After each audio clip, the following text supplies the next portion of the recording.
Okay, can you see my slide?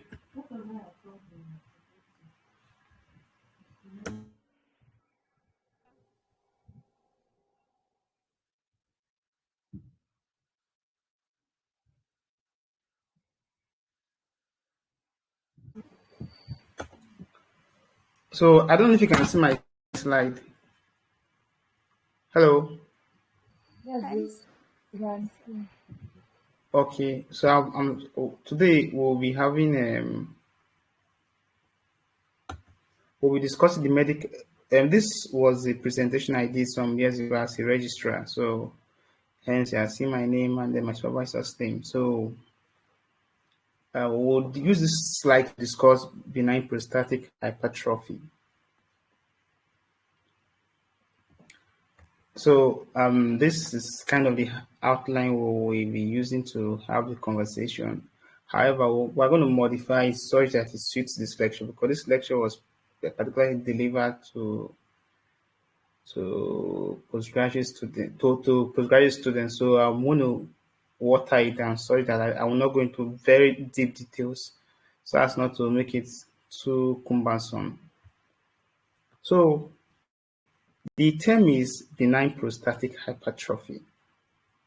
And this is very essential in your exam, because this can also be a question. They'll ask you, they'll give you a case scenario, they'll ask you what's the diagnosis, and then you see benign prostatic hyperplasia, benign prostatic hypertrophy, benign prostatic atrophy, benign prostatic aplasia, to become confused.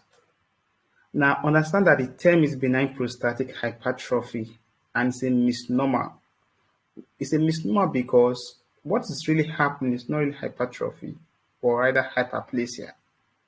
But the term was given benign prostatic hypertrophy because that was initially what was taught as the problem going on in such patients. But after it was named benign prostatic hypertrophy, subsequently it was discovered that it wasn't really hypertrophy, rather it was hyperplasia. What's the difference between hypertrophy and hyperplasia?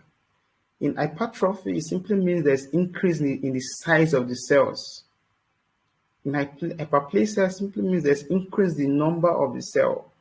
So initially, when this pathology was discovered, the prostate gland was small, it was discovered to be big.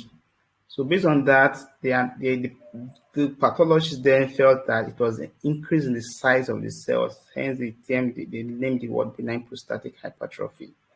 But with subsequent research over the years, it has been proven that it's not just really hypertrophy that's going on, though there's some hypertrophy, but it's predominantly hyperplasia that takes place in the condition of benign prostatic hypertrophy. So know very well that the term is benign prostatic hypertrophy, but what's happening is benign prostatic hyperplasia. So for that question, the answer will be benign. What was the diagnosis? Benign prostatic hypertrophy and not benign prostatic hyperplasia. So what is the prostate gland? The prostate gland is usually an inverted conical shaped structure that lies just underneath the bladder, and it's that structure in which the urethra passes through and the ejaculatory duct passes through to get through subsequently into the urethra passes to enter into the penis. Now this gland secretes prostatic fluid. It has both cells and it has both muscle, it has both fiber. So the cells are responsible for the secretions which the prostate gland secretes. The fiber, the muscle cell, also is responsible for contraction of the cells to release these secreted products.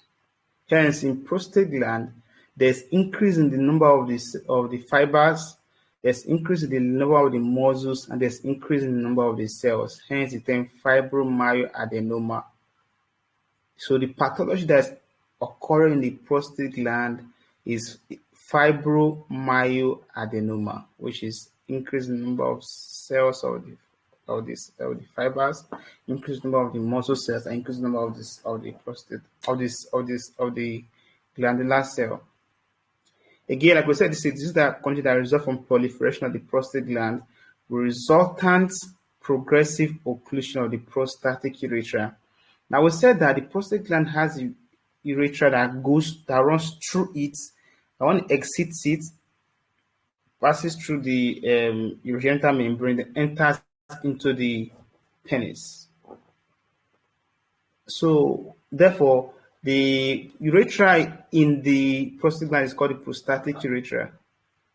So the urethra is like the ink in a biro, and then the prostate gland is like the biro surround. It's like the external biro covering where our handle holds. So having this understanding, I will not want to bother you with the epidemiology, but suffice to know that the growth rate of prostate gland is about 6 grams per every 10 years. This is very essential. It does come out for us in some exams. So if you want to know this prostate gland, average size of the prostate weight the average weight of the prostate gland is about 33 plus or minus 16 grams. That's for the normal prostate. The average weight is about 33 plus minus 16 grams. Then the prostate increases every 10 years by 6 grams. This is very essential. That means if someone has a prostate gland of 33 at 30 years, therefore by 50 years, the patient will have 33 plus 12. That will be 45 kg. Hence, you notice that problem of prostate gland usually occur in the elderly, late middle age to the elderly patients, because that's when the prostate gland will have increased in size to start causing problems.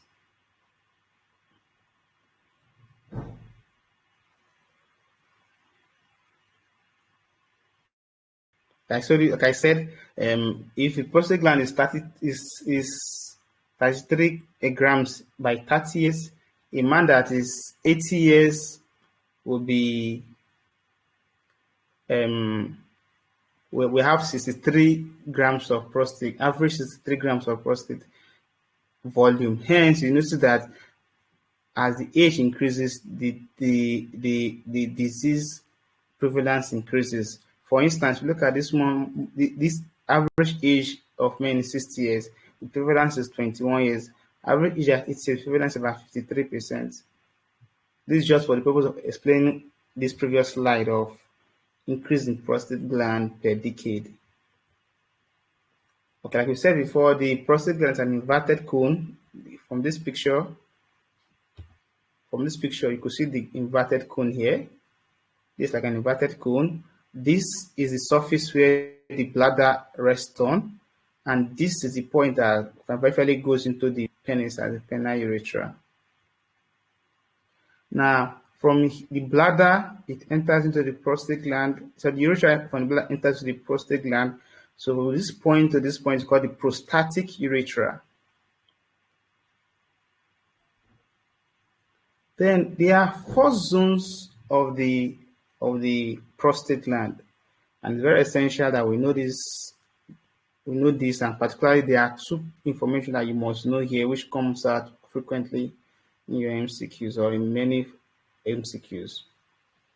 Now, the zones of the prostate gland, we have the central zone, we have the periurethral zone, which is just around the urethra, we have the peripheral zone, this peripheral zone, and the transitional zone.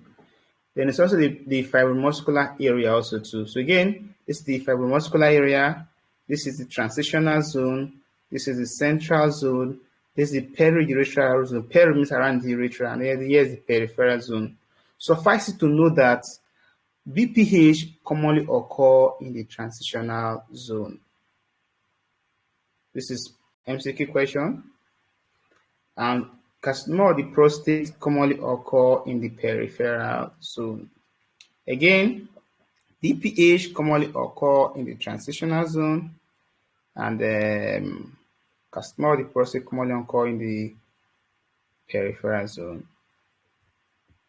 Like we said, the BPH is usually a problem of increased cell number as against cell death, and not just necessarily increase in the size of the cell. Though there's increase in the size of cell, but the predominant problem in BPH is increase in the cell number. So cells are proliferating more than they die. And what are the factors that can promote this aging? The most important is a functional testis. It's a functioning testis. Why? Because the hormones that's necessary for the proliferation or survival and growth of the prostate are produced primarily from the testis. So a man that has a functional testis is very likely going to have is at high risk of having the condition. Again, high androgen levels, another risk factor. This also emanating from the testes and also from the adrenal gland. An imbalance between androgen and estrogen levels. Suffice to know that male and female produce both androgen and estrogen. Just that for the male, the androgen is in excess compared to the estrogen, and the female is vice versa. So a balance between these is essential for a normal growth of prostate. However, an imbalance between these will lead to proliferation of the prostate. Of course, there's genetic component to it, which includes positive family and genetic history. Then increased growth factor.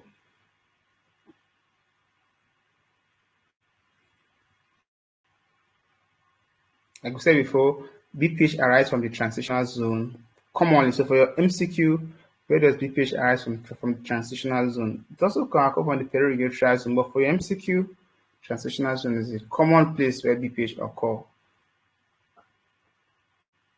So as the cells increases, proliferates, there will become local focal increase of cellular proliferation above others, and those focal increase in cellular proliferation will now form what's called nodules. And sometimes these nodules that we're talking about may be noted just around close to the urethra, and in those instances it can actually occlude the urethra more early than when it's located far from the urethra. Hence, some people will this clearly explains why some people will have smaller prostate, but they will have high symptoms, and some will have a larger prostate and we have less bothersome symptoms. And that is because if the local proliferation is more severe around the periurethral zone or very close to the urethra, it can group and therefore compress the urethra and therefore reduce the lumen caliber of the urethra, causing early symptoms as against that which can occur somewhere further from it. From this our picture here, a BPH occurring somewhere around this region is more like going to cause early symptoms, because it's going to proliferate glue and occlude this lumen much earlier than a prostate than a nodule occurring somewhere around all this region. And this is very essential in understanding early symptoms on small prostate for patients who have BPH. Now, as the nodules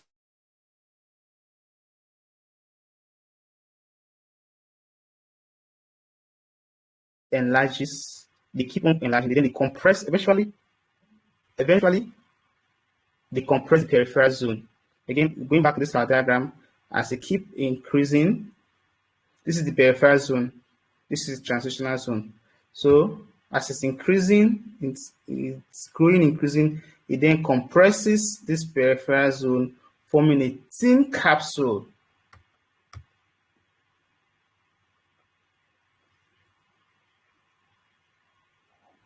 So this capsule then further reduces the pressure that is transmitted outside of the prostate, but further pushing the pressure back into the urethra, further worsening symptoms. And this is where those people that will come with large prostate come with late symptoms, because the prostate, as it keeps increasing in size, to eventually start compressing the peripheral zone. That peripheral zone flattens out and become a capsule that will now form a shield, preventing its outward growth rather than inward growth. And therefore, that shield also forms a high resistant pressure, preventing outward pressure rather pushing the pressure inside further. And this pressure will now be transmitted to the less resistant part of the prostate, which is the urethra itself, the urethral lumen, thereby occluding it. And also, to very essential, like we said, the prostate gland also have muscle cell. Particularly, the muscle prostate gland has a smooth muscle cell, and this smooth muscle cell is also found in bladder neck also too. And this is sensitive or is responsive to alpha-1 this smooth muscle cell has alpha-1 adrenergic receptors, and therefore they are responsive to certain drugs. And it is in this basis of this that some of the management of BPH came out from. Like we said, the size of the prostate does not correlate with the degree of obstruction. This, I've explained that earlier on. And why is this so? Prostate BPH has occurred close to the periurethral gland or periurethral zone, or on the periurethral zone, or close to the urethra, tend to have early symptoms, smaller prostates, compared to those in which the BPH occur further away from the urethra or periurethral zone.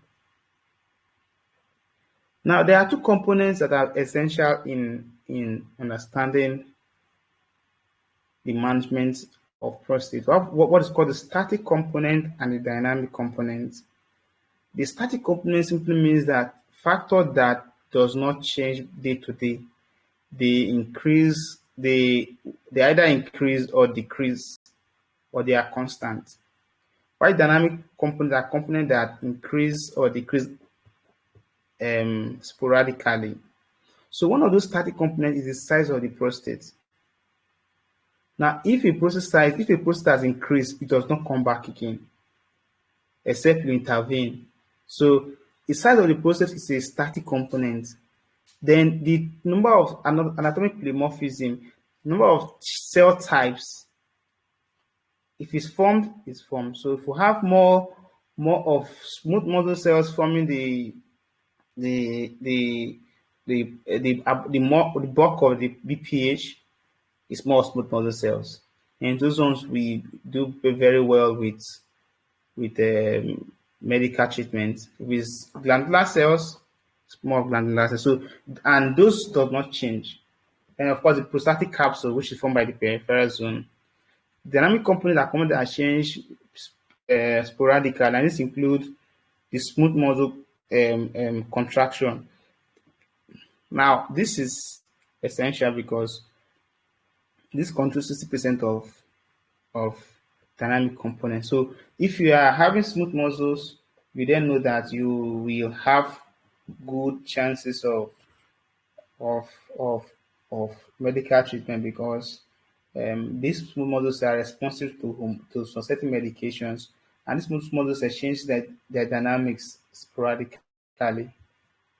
Now, the symptoms of BPH commonly is what we call lower urinary tract symptoms, and they are basically two. We have the obstructive and the irritative symptoms. The irritative symptoms are things like frequency, urgency, dysuria, and urge incontinence. The obstructive symptoms are things like hesitancy, dribbling, poor stream, straining, and co. And it's essential you know both the obstructive and irritative symptoms, because this can be an MCQ question. Which of the following is irritative symptoms? Which of the following is obstructive symptoms? So we'll list them for you. Obstructive symptoms simply means that there's an obstruction and hence is causing the symptoms. For instance, in hesitancy simply means that there's a delay from the time of trying to urinate to actual urinating. That means the man goes to urinate, as soon as he brings out his penis, he wants to urinate. It takes him like 2-3 seconds before the urine comes out. Or sometimes it will take up to 5 to 10 seconds before the urine comes out. Sometimes it will take up to 1 minute. That's its hesitancy. Dribbling simply means that the urine, normally if it comes in a straight line and then it digs hole. But then when it comes, starts scattering, starts scattering on the ground, and it's not coming with that pressure that comes earlier on. When the pressure is reduced, it's called dribbling.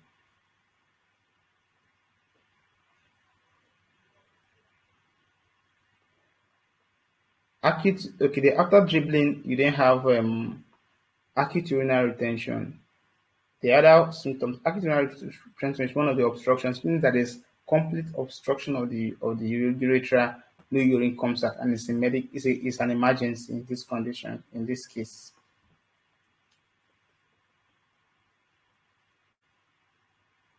For the irritative symptoms, simply means that the bladder mucosa is hypersensitive, so it's stimulating it to prevent it. That hypersensitivity makes it difficult for it to retain urine. So once more urine comes in there, it wants to take it out. And one of the symptoms of irritative symptom is frequency. That means this individual goes to urinate every 2 to 3 hours, at least once every 2 to 3 hours, commonly 3 hours in a day. Sometimes we have more than 12 times urinating in a day. That's frequency. Urgency means that as soon as urine comes to the bladder, they have this urge that they want to urinate. The urge incontinence means that as soon as they have urge to urinate, before they get to the latrine or to the toilet or to the point where they want to urinate, they've already urinated on themselves. So these are some of the irritative and obstructive symptoms that one should know. Now again, in BPH, sometimes the irritative symptoms come before the obstructive symptoms. What are the complications of BPH? One is hematuria, which is blood in urine. Others, obstructive nephropathy. When urine is blocked from being excreted, it causes accumulation of urine in the bladder, and that causes a back pressure effect that is transmitted through the ureter to the kidney, thereby causing damage to the kidney. And in that instance, called obstructive nephropathy. Recurrent urinary tract infection. If the urine is stagnant, it's not moving, becomes in needles, a caution medium for infection to start forming, hence urinary tract infection. There could also be stones, bladder stones, because the urine is stuck somewhere, stagnancy, stones, insoluble chemicals such as calcium that ought to be excreted as stagnant, they start precipitating out, forming stones. Of course, to also affect the quality of life of an individual. The diagnosis for BPH, while the International Prostate Symptoms Score, is a chart you currently use as one of the tools to diagnose benign prostate hypertrophy. Another one is rectal examination. One passes, particularly digital rectal examination, and one feels for the prostate, feels for nodularity, feels for presence or absence of median sulcus and lateral. The median sulcus, there's also a lateral sulcus also too. So see for median groove or lateral sulcus. So there's a median groove. Once one do DRA, as one rolls his hand across the prostate, one feel an indentation in the middle. That's called the median groove. And when one moves further laterally, one will feel another indentation. That's called the lateral sulcus rather. If one can feel the prostate and cannot go over it, the prostate is enlarged. When it comes to the digital rectal examination, you cannot go above the base of the cone. That prostate is enlarged. Radiologic particularly is the ultrasound scan. There are various ways you can do this ultrasound scan. You can do transabdominal. You can do transrectal, which is the gold standard. You can do transperineal. So these are the three means of at which you can do prostatic ultrasound scan. It can be transabdominal, it can be transperineal, it can be transrectal. Transrectal is the gold standard. The microscopy, whereby a tissue is taken via biopsy, which can be ultrasound guided biopsy, and then it's inspected under the microscope to see for these cells. The treatment options include watchful waiting, medical treatment, and surgical treatment. Now, watchful waiting is usually done for early symptoms, for patients with early symptoms that does not really bother them so much. Commonly, these are indications usually when the international prostate symptom score is less than 8%. But particularly patients that are not bothered by their symptoms, they are living a normal life. Those are patients that you just do watchful. You keep regularly 3 monthly check on them. You come to the clinic every 3 months. There you also examine them using the IPSS, the National Prostate Symptom Score, where you do your flow meter for them, where you check for the peak flow rate, and particularly you do the DRE for them every 3 months. Digital rectal examination for them to assess the growth of the prostate. However, this which is contraindicated in pilots and patients that has complicated benign prostatic enlargement. Why is it contraindicated in pilot? Because people are long distance travelers, and if they start having if this mild symptoms suddenly becomes aggravated, or suddenly they go into acute urinary retention in mid-air, it can become very troublesome for them, and then their coordination is impaired. Hence, any pilot that has BPH, no matter how small it is, advised that the prostate, the enlarged prostate, be removed. So, what are the medical treatments? Commonly, the aim is to block the hormones and or their receptors. This promotes the dynamic or static component of prostate gland enlargement. Now, what are the drugs? Commonly, like we said, there's the smooth muscle or the prostate gland, and even the urethra on the bladder neck has alpha-1 adrenergic receptor. Now, what does alpha-1 adrenergic receptor on these muscles do?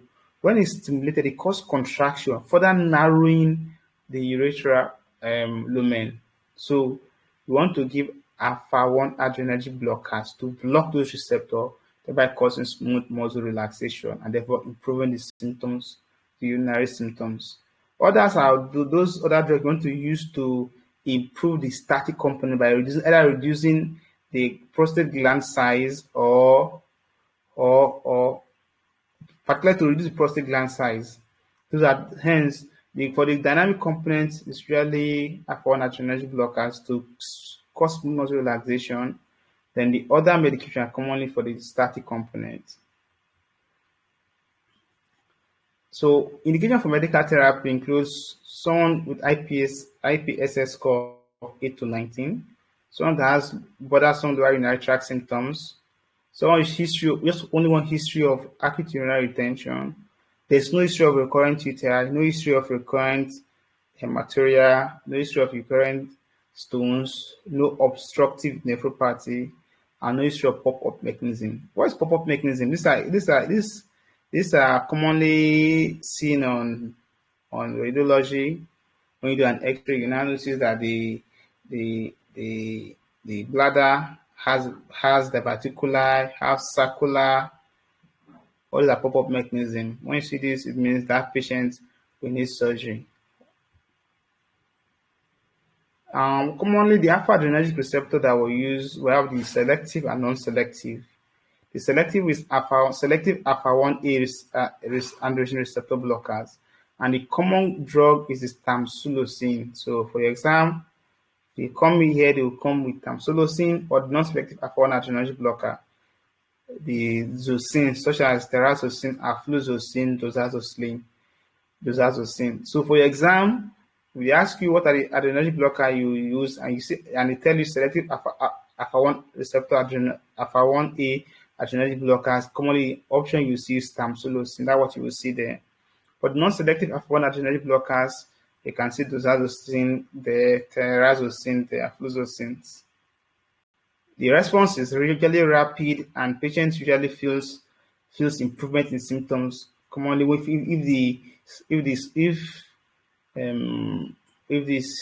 if it's moderate BPH, the patient will tell you that this. If I usually will come back and tell the doctor this drug they work well. That's really their response. Especially when it's like I said, IPS is usually 8 and 19. That means at the moderate level.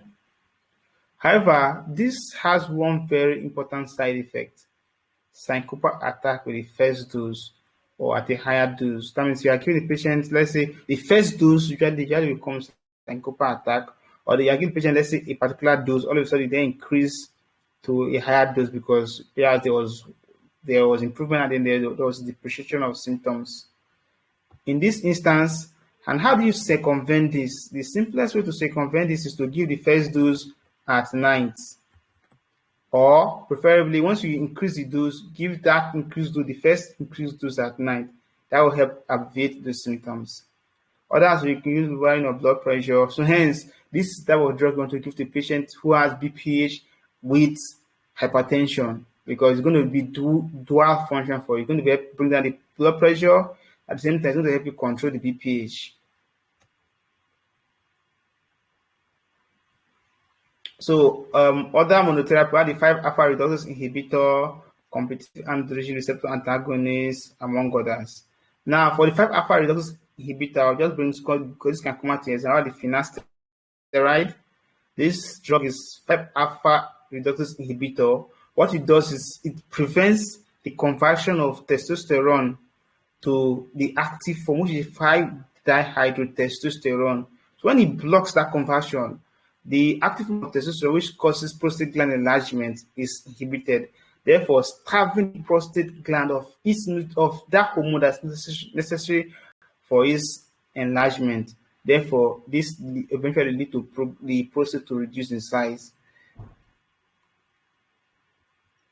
However, it takes about 3 months for you to start seeing symptoms. Hence, if you want to give this drug, you have to combine it with the alpha-1 antagonists. But it also has a problem. The problem is that it also reduces the PSA level by half. This is very essential for us when we start discussing about prostate cancer. Why? Because in prostate cancer, one of the hormones you use to monitor is the prostate-specific antigen. So if an individual has BPH and let's say CAP and prostate cancer, and they are monitoring the prostate cancer with prostate-specific antigen, and then let's say the value initially was 200, when you start giving this drug, you notice that the value will drop down to 100. I won't drop down to 100. Don't be happy that the cancer is going down. No, just for you to know that it is your finasteride that is causing that effect. So you must have that in the back of your mind while managing patient. So that when you are seeing drop in PSA, you don't say, oh, the cancer is going there. Rather, you then notice that okay, it has dropped to 100. Therefore, 100 is equivalent to 200. I keep monitoring at that level. One of the drawbacks of this drug is that it increases lipidos and it can also cause erectile dysfunction. Another drug again is a competitive androgen receptors. An example of that is zanoterone. It also has effects on prostate volume by starving of androgen. Side effects: breast pain and gynecomastia. Androgen receptor antagonist example is the flutamide. This one, what this does that it goes to the androgen receptor itself and then binds to the androgen receptor, and thereby preventing the 5-dihydrotestosterone that can be formed from activating the receptor, the testosterone receptor on the prostate gland, thereby starving the process of this dihydrotestosterone. Like we said, all this androgen, breast pain and gynecomastia is another one. is one of their side effects. And that is the aromatase inhibitor. Then the last is, which is combination therapy, which is combining these drugs together. Commonly, usually we start with, you want to start with the therapy, you got to start with the alpha 1 blockers. Then commonly, if you look at all of them, they always combine them with alpha 1 blockers. Why? Because that will help you deal with the dynamic component, and these other ones will deal with the static components. Having said that, this you may not really need to know this. These are some planned projects that have been used to treat BPH. You don't need to know this. So once more, thank you very much. I hope if any question, let's answer the questions before we call it a day. Is there any questions? Are there any questions? Are there any questions, please? Questions, can you hear me? you. Yes, no questions, okay. Sir. Thank you very much. Okay, so that is the end of today.